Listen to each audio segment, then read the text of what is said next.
আসসালামু আলাইকুম। আমাদের ছাত্র আন্দোলনের সময় মাধব দিয়ে লোকটি গুলিবিদ্ধ হয়েছিল। তারপরে লোকটিকে নরসিংদী সদরে পাঠিয়েছিলাম। তারপরে কি হয়েছিল তা আজ পর্যন্ত খবর হয়নি। আমি বিএনপিকে বলবো, আমি জামায়াতকে বলবো, আমি যা অঙ্গ সংগঠন সবাইকে বলবো, লোকটি খোঁজ খবর নেই।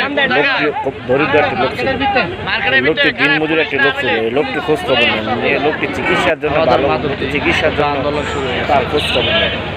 লোকটি নিজের মুখ থেকে শুনুন, এই লোকটির মুখে ছাত্র গুলি করেছে, আমাদের কে গুলি করেছে, আমাদের যারা আছে আমরা ওটা আন্দোলন এখন যাদেরকে আমরা একটা নিরাপত্তা বলছি তারাই আমাদের মুখে গুলি চালাচ্ছে।